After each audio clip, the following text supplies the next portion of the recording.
Global recession, recession मतलब आर्थिक मंदी। क्या 2025 में ग्लोबल रिसेशन आएगा, और अगर आएगा तो क्या कंडीशन होगी? क्या ऐसे कारण हैं जिसके थ्रू हम ये आइडेंटिफाई कर सकते हैं, ये जान सकते हैं कि एक्चुअल में ग्लोबल रिसेशन आने के चांसेस हैं? और अगर ग्लोबल रिसेशन आता है तो हम आप जैसे रिटेल इन्वेस्टर्स को क्या स्टेप्स लेने चाहिए, किस तरीके से हमको उस ग्लोबल रिसेशन की कंडीशन में ओवरकम करना चाहिए, और अगर इंडिया अच्छी कंडीशन में है तो ग्लोबल रिसेशन का इंडिया पे क्या असर पड़ेगा?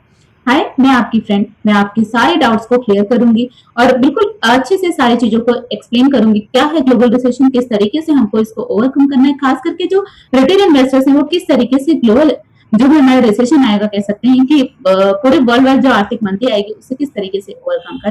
तो चलिए अब अगर हम बात करते हैं कि कौन से ऐसे पॉइंट्स, कौन से ऐसे फैक्टर्स हैं जिसके थ्रू हम ये आइडेंटिफाई कर सकते हैं कि ग्लोबल रिसेशन आने के चांसेस हैं, तो मेरे अकॉर्डिंग जो सबसे इंपॉर्टेंट फैक्टर है वो ये है कि जो यूएस के इंटरेस्ट रेट है वो अभी भी हाई है, और जिस तरीके से हमारे डोनाल्ड ट्रंप के रिएक्शंस और उनके पॉलिसी रिलेटेड डिसीजंस है उसमें उसको देखते हुए ये इंटरेस्ट रेट में कटौती के चांसेस बहुत कम नजर आ रहे हैं।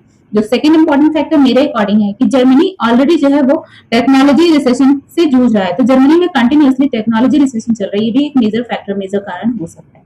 जो थर्ड इंपॉर्टेंट पॉइंट है, चाइना की इकोनॉमी ऑलरेडी स्लो डाउन में है और चाइना में बहुत सारी चीजों पे एक्सपोर्ट में रेस्ट्रिक्शंस नजर आ रहा है। क्योंकि इंडिया बहुत अच्छा अभी वर्क कर रही है, और अगर हम बाकी कंट्रीज से कंपेयर करें तो इंडिया की कंडीशन अच्छी है, इंडिया की वर्किंग, इंडिया का कह सकते हैं ग्रोथ अभी पॉजिटिव है। स्टिल हम ग्लोब से अलग नहीं है और पूरे वर्ल्ड के साथ ही हमारा भी मूवमेंट होता है, तो कहीं ना कहीं हम कह नहीं सकते कि हम इम्यून हैं और हमारी इकोनॉमी पे कोई भी इम्पैक्ट नहीं होगा अगर कोई भी ग्लोबल रिसेशन आता है। तो डायरेक्टली और इनडायरेक्टली हमारी इकोनॉमी भी इम्पैक्ट करेगी। तो नेचुरली अगर ग्लोबल रिसेशन आता है तो वो हमारी इकोनॉमी को भी इम्पैक्ट करेगा जरूर से।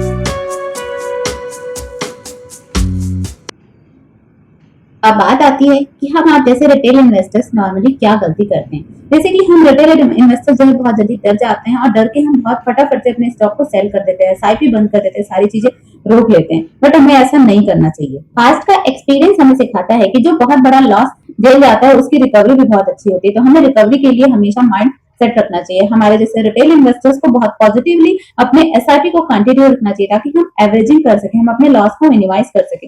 साथ ही साथ हमें रिव्यू करते रहना चाहिए, बट बहुत फटाफट से रिएक्ट नहीं करना चाहिए। हमेशा अपने पास इमरजेंसी फंड बचा के रखना चाहिए और लॉन्ग टर्म में जो इन्वेस्टमेंट करे उसको एफएमसीजी, फार्मा और बैंकिंग इस तरीके की कंपनीज में इन्वेस्ट करना चाहिए। अपने आप को हमेशा पढ़ाने, अपने आप को हर एक गलती से सीखने के लिए तैयार रखना चाहिए। देखिए अब बात आती है कि मैं पर्सनली क्या करती हूँ। बेसिकली मैं अपने सारे एसआईपी को कंटिन्यू, और मेरा जो भी इन्वेस्टमेंट होता है वो FMCG, pharma and banking, in 3 sectors में बेसिकली होता है, क्योंकि ये सेक्टर्स ऐसे हैं जो डूबेंगे उसी कंडीशन में जब पूरी की पूरी इकोनॉमी डेड हो जाएगी, जो जैसी कंडीशन अभी नियर फ्यूचर में नहीं मिली है। कितना भी होगा, लोग खाते कमाते रहते ही हैं, तो इस तरीके से कुछ ना कुछ तो करते रहेंगे तो मेरा स्टॉक एकदम डेड पोजीशन में नहीं होगा, और उसकी रिकवरी जैसे ही वापस रिसेशन की कंडीशन इंप्रूव होगी उसके साथ ही साथ स्टॉक्स की भी रिकवरी हो जाएगी।